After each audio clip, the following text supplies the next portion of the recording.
इस वीडियो में कई सारी जानकारी महावीर नगर के फ्लैट के अंदर से दर्शन जो कानपुर में स्थित है। चैनल को सब्सक्राइब करना ना भूलें ऐसी वीडियो और सारी पाने के लिए। और हाँ, वीडियो को लास्ट तक देखें क्योंकि इसमें कई सारी जानकारी आगे दी हुई है। चैनल को सब्सक्राइब करना ना भूलें। धन्यवाद। अभी आगे चलते चलते ये एग्जैक्ट डेमो है। आप इस तरीके से अपने घर को सिचुएट कर सकते हैं, इस तरीके से चीज़ें लगा सकते हैं। This is just a demo. हम लोग घुसते हुए हैं बेडरूम में। Bedroom can be like this. आप जिस तरीके से चाहें उस तरीके से इसको लगा सकते हैं। सामने से सीधा सूर्य की रोशनी आएगी, लेकिन आप बाहर कूलर रख सकते हैं या फिर एसी लगवा सकते हैं। ये हमारा बाथरूम है। बाथरूम शावर लगवाना चाहें तो आप लगवा सकते हैं बेसिकली। और ये जाते हैं हम लोग किचन की तरफ।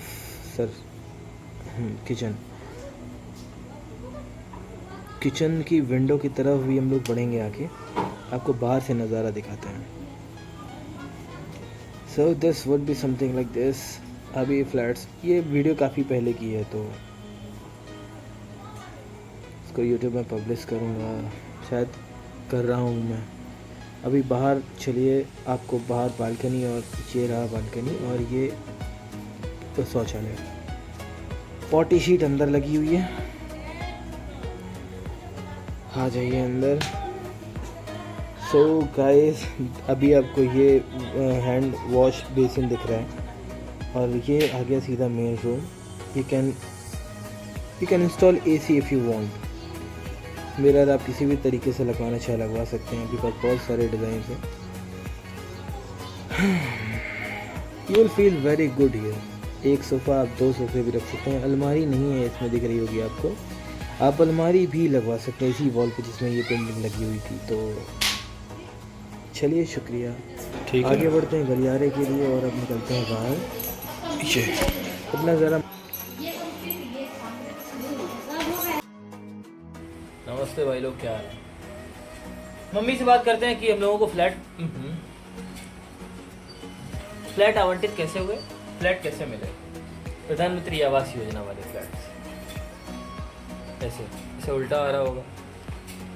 चलिए, हम लोगों के पास 4 ऑप्शंस थे। पहला था रामगंगा एन्क्लेव शताब्दी नगर योजना, यानी रामगंगा एन्क्लेव यहीं पास ही में शताब्दी नगर योजना था।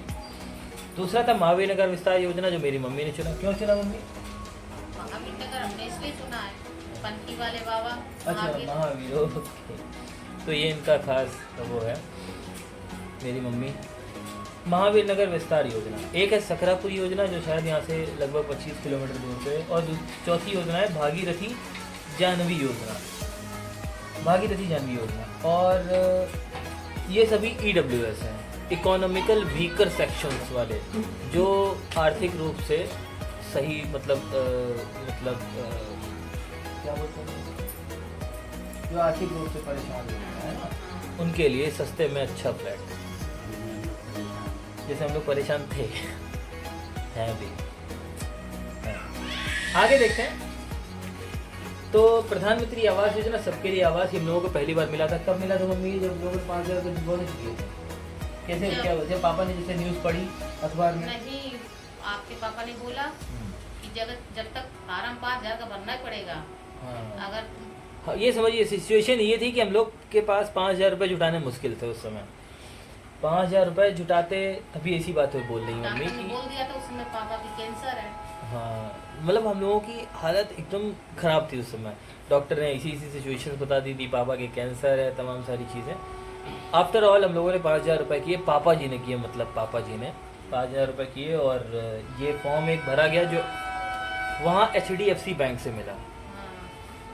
HDFC bank KDA, Kanpur development authority, Kanpur विकास प्राधिकरण का जो ऑफिस है, जो बिल्डिंग है, वहीं पे लगी हुई बैंक है HDFC बैंक। वहाँ पे हम लोगों को एक फॉर्म मिला था। कहाँ है वो फॉर्म?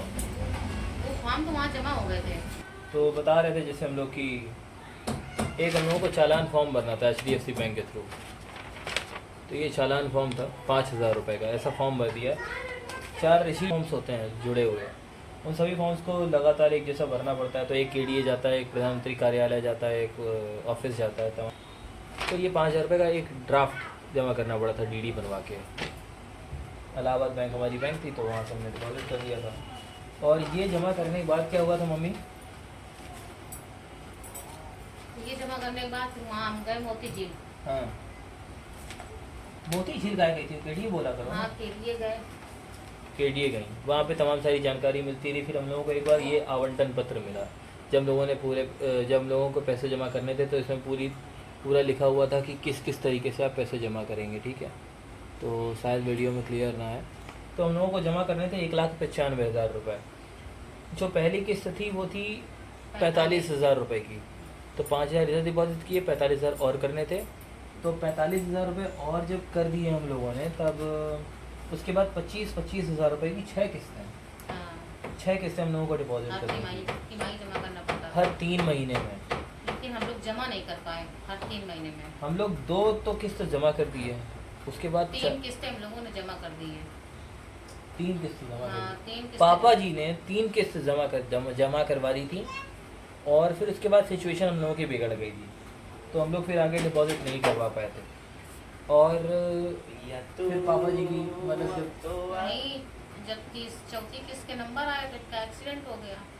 पापा जी का एक्सीडेंट हो गया, फिर वो धीरे एक्सीडेंट धीरे तो बीमार हो गए, वो और बीमार हम हो गए, इतना ज़्यादा खालिश मार गई। जब हम कमा नहीं पाए तो इतना ज़्यादा कमा नहीं पा रहे थे कि वो किस्त तक हम लोगों की जा पाए।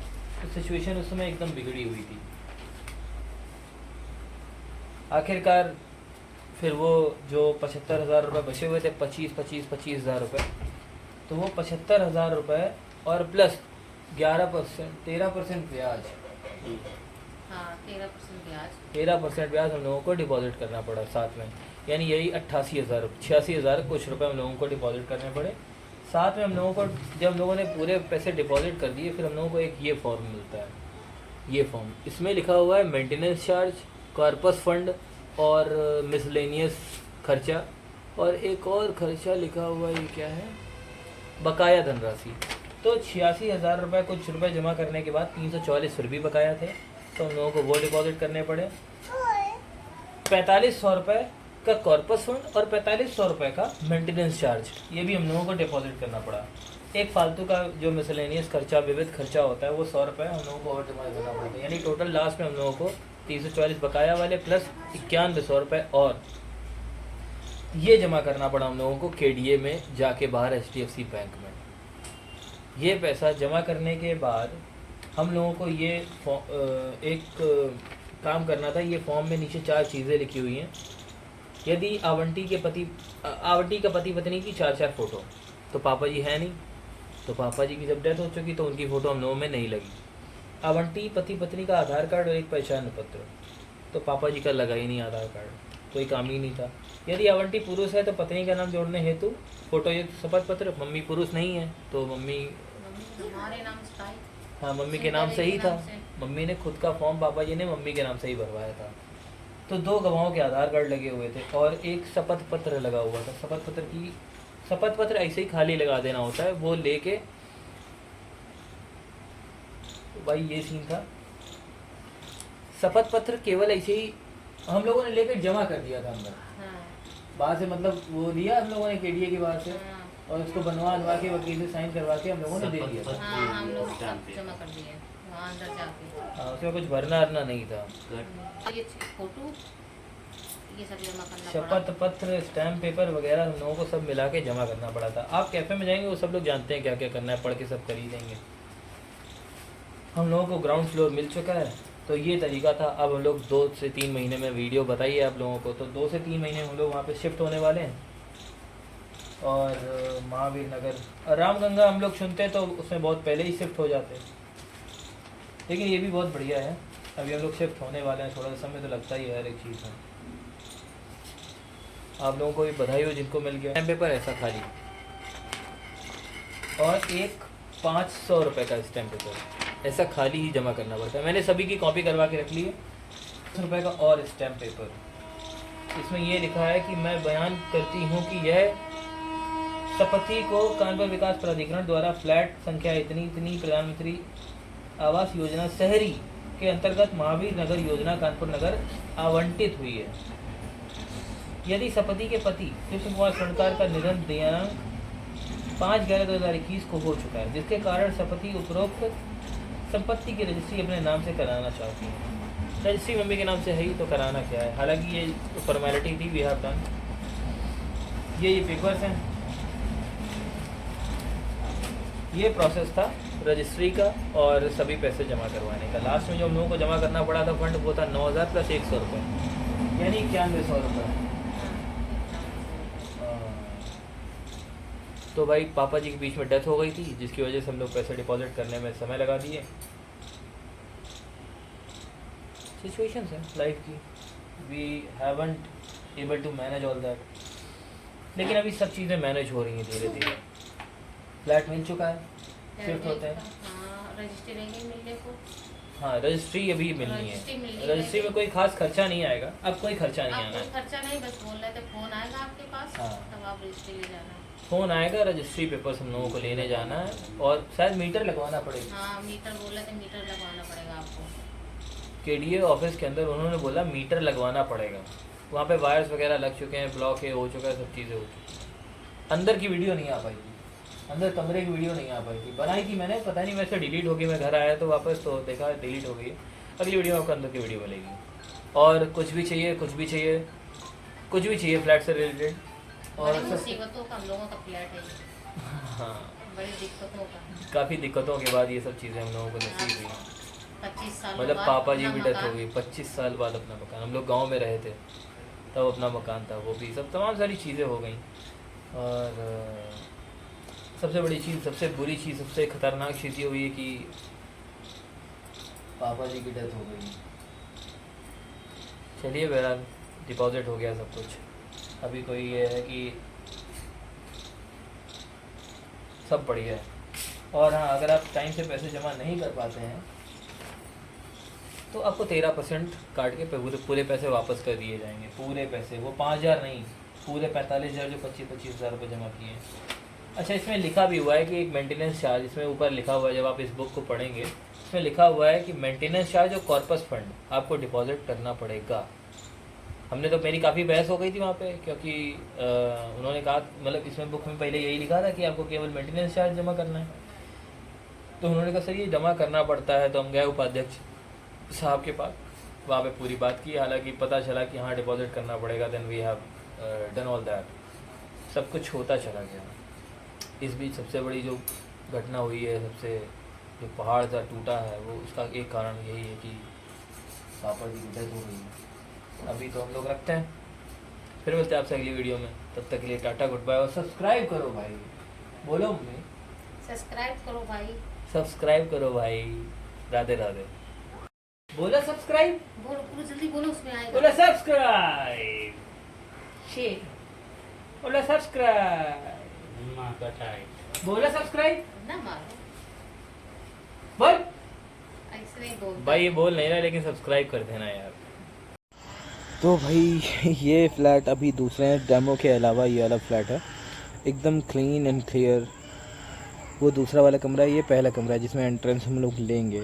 इस तरीके से बोर्ड स्विच वगैरह लगे हुए हैं जो क्लियर। दूसरे फ्लैट ऐसे लगे हुए हैं, 1-1.5 महीने में रहने जा सकते हैं।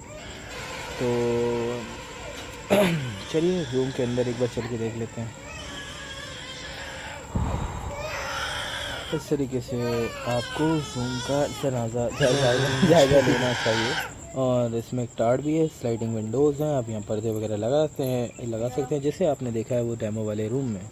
जिस तरीके से आप सजाना चाहिए सजा सकते हैं। रूम छोटा नहीं है, वीडियो में हो सकता है छोटा लग रहा हो क्योंकि कैमरा होता है। ये यहाँ पे एक स्विच बोर्ड है, आप दूसरा स्विच बोर्ड भी इसके अपर साइड पे या फिर कमरे के और दूसरी जगह पे लगवा सकते हैं। सामने से लॉबी दिख रही है और ये बाहर वाला रूम है। इसके बाद आप हमारे साथ चलेंगे बाहर की तरफ और अब आपको दिखेगा किचन और बाथरूम। और वो सामने है वार्ड बालकनी में बालकनी के पहले ही अंदर बगल में ये किचन है। किचन का नज़ारा कुछ इस तरीके से है, डेमो के अलावा फिर भी क्लीन एंड क्लियर एकदम है। और कुल मिला के मेन सिस्टम ये है कि जो डेमो रूम था वो उस तरीके से सामान को लगाया गया है, सरकार ने लगा के दिखाया है। हम लोग इस तरीके से या किसी भी तरीके से लगा सकते हैं। मेरा ये दिखाने का मतलब ये है कि सब चीज़ें कितनी क्लीन और क्लियर लग रही हैं, कोई भी गंदगी नहीं है। और जिधर कंस्ट्रक्शन चल रहा है तो जाहिर सी बात है तो गंदगी ही होगी। आपको इसी तरीके से क्लीन मिलेगा। आपको जिस जगह जैसा बोर्ड लगवाना है, जिस जगह जैसी अलमारी लगानी, वो सब आपके ऊपर बेस्ड है। स्लाइडिंग विंडोज़ में जहाँ पर्दे लगाने, सब कुछ बेस्ड ऑन यू। आइए चलते हैं बाहर की तरफ थोड़ी इसी जगह। ये देखिए खिड़की। बाथरूम का नज़ारा कुछ इस तरह से है। बाहर की तरफ अगर देखेंगे तो भी बाथरूम देखिए नीचे से इधर से आप शॉवर लगवा सकते हैं और हैंडल वगैरह खुद से लगवा सकते हैं टॉवल वगैरह टांगने के लिए। साइड में भी हैंडल क्रम्प लगा सकते हैं। इस तरीके से चाहे आप सेट करवा सकते हैं, है ना। तो ये आंटी की सफाई हो चुकी है और बस बाहर बालकनी है और वो तो पिछली वीडियो में भी हम लोग देख चुके हैं। चलिए मिलते हैं अगली वीडियो में, तब तक सब्सक्राइब करिए चैनल को, देखिए हमारी अन्य वीडियो। धन्यवाद।